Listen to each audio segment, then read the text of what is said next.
Imam Ibnul Qayyim Al-Jauziyah, salah seorang ulama yang cukup terkenal, beliau menyampaikan apa? Ini harus kita catat baik-baik. Beliau menyampaikan apabila punggung seseorang sudah terasa berat memikul dosa, punggung kita telah berat memikul dosa, maka apa yang terjadi? Hati akan terhalang untuk menuju Allah. Ketika hati sudah terhalang menuju Allah, maka anggota badan pun akan terhalang untuk bangkit melaksanakan ketaatan kepada Allah. Berat melaksanakan sholat, berat melaksanakan puasa, berat melaksanakan tahajud, berat melaksanakan sedekah. Itu semuanya disebabkan diantaranya faktor apa? Faktor dosa-dosa kita sendiri. Bapak-bapak dan ibu-ibu, berhubung ini bukan khutbah Jumat, jadi mohon izin saya berpantun terlebih dahulu. Daun salam daun kemangi, yang jawab salam mudah-mudahan banyak rezeki. Makan bayam dicampur nasi, yang jawab salam sekali lagi mudah-mudahan lekas berangkat haji.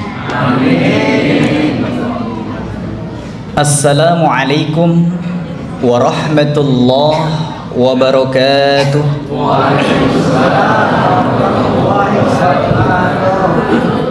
Alhamdulillah, salatan wa salaman ala rasulillah wa ala alihi wa ashabihi wa mawalah, amma ba'du. Bersyukur kepada Allah subhanahu wa ta'ala dengan mengucapkan alhamdulillahi rabbil alamin. Bersalawat kepada Rasul sallallahu alaihi wasallam dengan mengucapkan Allahumma salli ala Muhammad wa ala ali Muhammad. Hadirin jamaah Masjid Raya Al-Ittihad yang insya Allah dirahmati oleh Allah subhanahu wa ta'ala. Malam hari ini malam keberapa?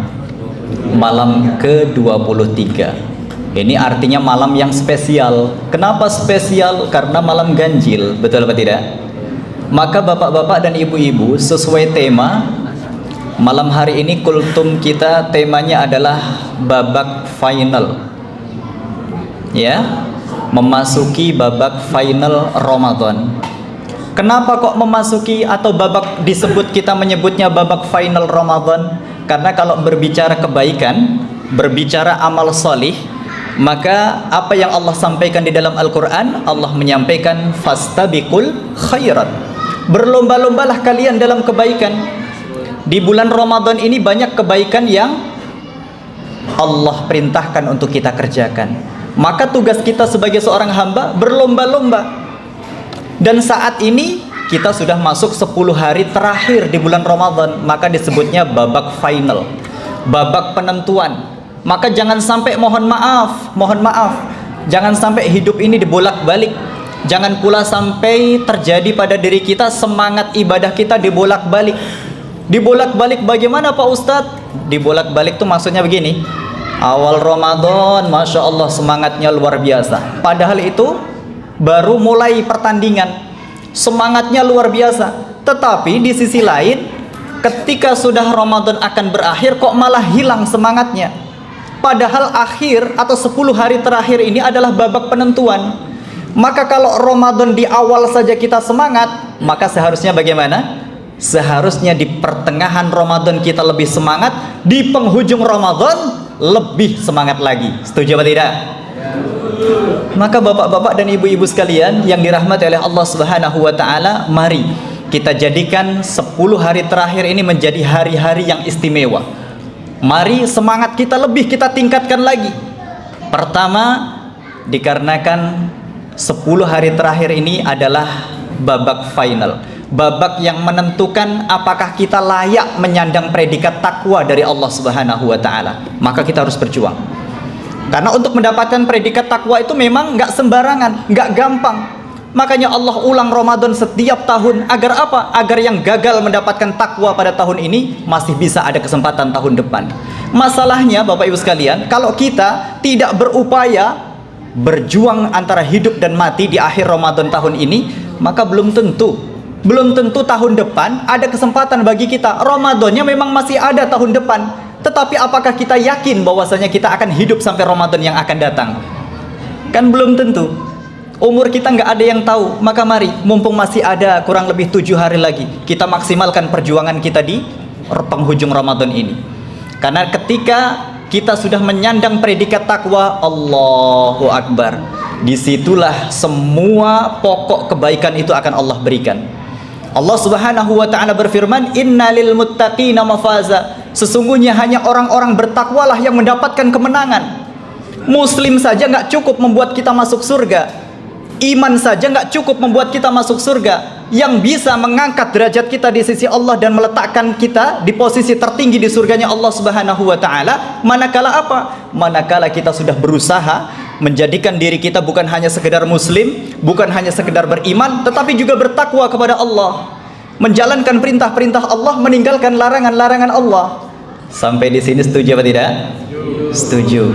Ya, maka bapak-bapak dan ibu-ibu yang dirahmati oleh Allah Subhanahu wa ta'ala, terlebih lagi 10 hari terakhir ini ada satu malam yang nilainya lebih baik dari 1000 bulan.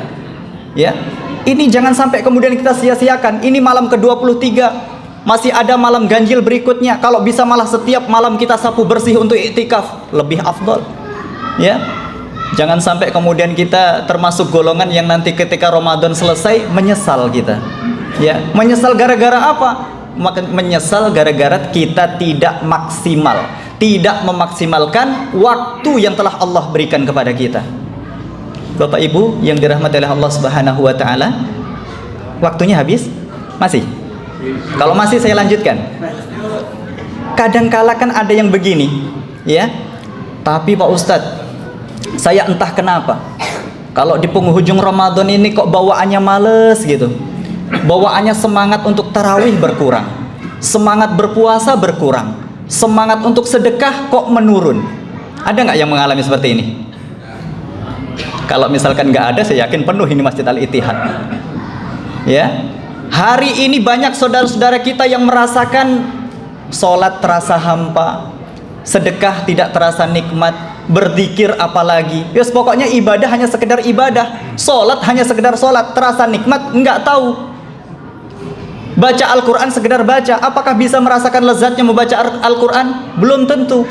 Ya sekedar bacalah, yang penting khatam ikut-ikutan 1 hari 1 juz. Ya, yang penting selesai bacaan Al-Qurannya.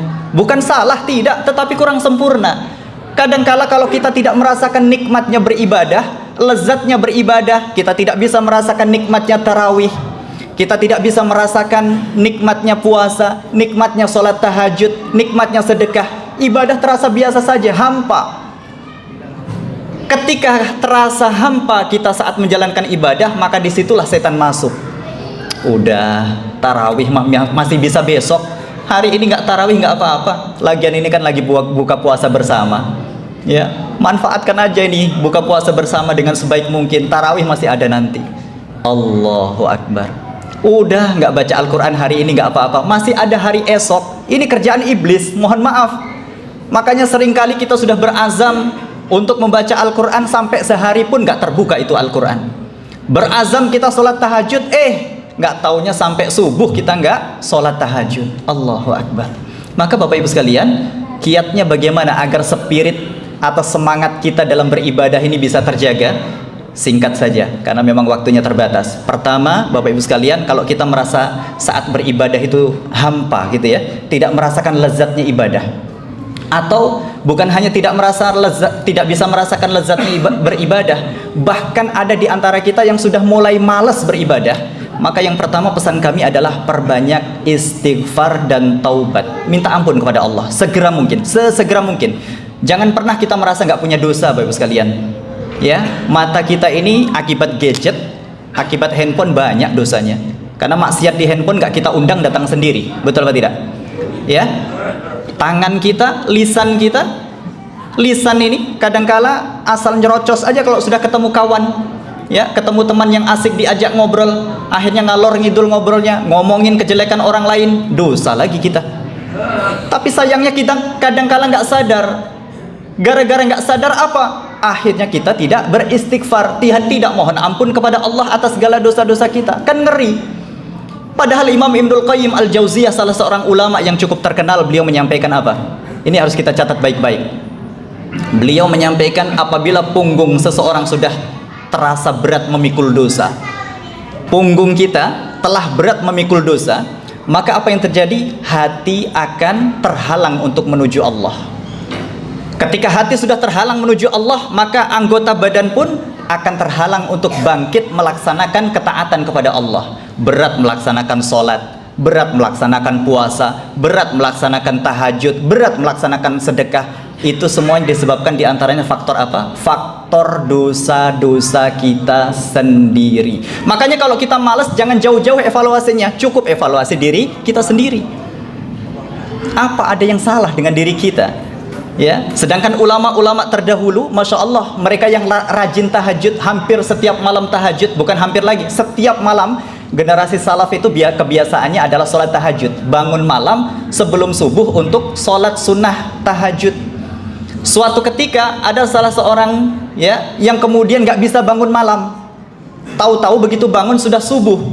Apa yang mereka lakukan? Mereka langsung nangis jamaah, sedih, muhasabah. Mereka mengadu sama Allah Subhanahu wa taala, "Ya Allah, dosa apa yang telah hamba perbuat hari ini sehingga apa? Sehingga aku terhalang untuk melaksanakan sholat tahajud." Itu baru satu malam, nggak sholat tahajud nangis, mengadu sama Allah, dosa apa yang sudah saya perbuat hari ini sehingga saya terhalang untuk tidak bisa sholat tahajud. Nah, kita bagaimana? Sedangkan Rasul Shallallahu Alaihi Wasallam saja yang sudah dapat jaminan masuk surga tanpa hisab, tanpa adab, diampunkan dosa-dosanya oleh Allah Subhanahu Wa Taala. Bagaimana istighfarnya Rasul? Berapa hari Rasul beristighfar dalam sehari kira-kira? Berapa kali, Pak? Rasul beristighfar dalam sehari kurang lebih antara 70 sampai 100 kali. Allahu Akbar. Kalau Rasul saja yang sudah dijamin masuk surga, istighfarnya, minta ampunnya kepada Allah masih antara 70 sampai 100 kali, lalu bagaimana dengan kita? Bagaimana dengan kita? Tentunya kalau bisa harus lebih banyak lagi. Setuju apa tidak? Setuju ya? Terakhir sebagai penutup, mudah-mudahan sabar sedikit. Sebagai penutup, kalau misalkan kita sudah beristighfar, istighfar itu mohon maaf, itu yang nantinya akan membuka semua pintu-pintu kebaikan termasuk seretnya rezeki Bapak Ibu sekalian. Ya, nanti kapan-kapan lah kita bahas dalam forum kajian. Itu pun kalau saya diminta hadir. Kalau enggak ya ngapain saya kupas di sini, ya enggak? Bapak Ibu sekalian, yang terakhir sebagai penutup, kalau kita sudah merasa banyak istighfar, kita sudah sholat taubat, kok masih males gitu bawaannya untuk beribadah, maka mungkin kita tidak mengamalkan doa Rasul. Rasul, Pak, yang ahli ibadah itu masih mengamalkan doa. Doa yang menurut Ummu Salamah sering kali beliau baca doa ini. Bagaimana bunyinya? Mari bersama-sama ikuti. Ya muqallibal qulub. Sekali lagi, ya muqallibal qulub. Suaranya masih kayak belum buka puasa. Iya. Coba diangkat lagi supaya nggak hafal makin hafal, yang sudah hafal langsung bisa mengamalkan. Ya muqallibal qulub, sabbit qalbi ala dinika, sabbit qalbi ala dinika. Doa ini pendek, kalau belum hafal segera dihafal secepat mungkin, insya Allah hafal. Ya muqallibal qulub, wahai zat yang maha membolak-balikan hati, Rob yang menggenggam hati kita, Pak. Jadi kita jangan terlalu pede dengan keimanan kita. Kita perlu minta sama Allah. Wahai zat yang maha membolak-balikan hati, wahai zat yang bisa membuat iman seseorang naik dan turun. Apa permintaan kita? Sabbit qalbi ala dinika, teguhkan hatiku ya Allah, istiqomahkan hatiku ya Allah, tetapkan hatiku ya Allah pada agamamu. Ketika kita membaca doa ini Bapak Ibu sekalian, insya Allah Allah akan senantiasa membantu kita untuk menjalankan ketaatan kepadanya. Mudah-mudahan dengan membaca doa ini Allah mudahkan kita untuk melaksanakan ibadah apapun itu jenisnya, baik itu yang menurut kita berat maupun yang mudah. Kalau masih kurang, baca lagi doa. Coba diikut bersama-sama. Allahumma a'inni ala dzikrika wa syukrika wa husni ibadatik. Doa ini pendek. Ini pun doa sering diamalkan oleh Rasul Sallallahu Alaihi Wasallam. Doa yang pertama bersumber dari hadis, doa yang kedua bersumber dari hadis juga. Ya, insya Allah dua-duanya hadis sahih. tinggal kita mau mengamalkan apa tidak. Yang kedua, hadis yang kedua ini fungsinya diantaranya bisa menjadikan kita termasuk orang yang senantiasa ingat kepada Allah. Yang kedua, kalau kita amalkan doa ini, insya Allah Allah akan membantu kita untuk menjadikan kita sebagai abdan syakuro, hamba yang pandai bersyukur. Yang ketiga, kalau kita baca doa ini, bagi bapak-bapak yang belum bisa merasakan lezatnya beribadah, belum bisa merasakan nikmatnya tarawih dan ibadah-ibadah lainnya, khususnya membaca Al-Quran, maka insya Allah mudah-mudahan Allah tolong. Ditolong untuk apa? Untuk bisa merasakan nikmatnya beribadah. Karena doa ini bermakna demikian, Allahumma a'inni, ya Allah bantu aku ya Rob, tolong aku ya Rob, ala dzikrika, agar aku senantiasa mudah berzikir mengingatmu, wa syukrika, dan bantu aku ya Rob agar aku senantiasa mudah untuk bersyukur atas segala nikmat-nikmatmu, dan yang terakhir wa husni ibadatik, bantu aku ya Rob untuk apa? Agar aku mudah untuk bisa memperbaiki setiap ibadahku. Allahu Akbar. Mudah-mudahan yang singkat ini bermanfaat dan dapat kita amalkan dalam keseharian kita. Usikum wa nafsi bitaqwallah. Wassalamualaikum warahmatullahi wabarakatuh.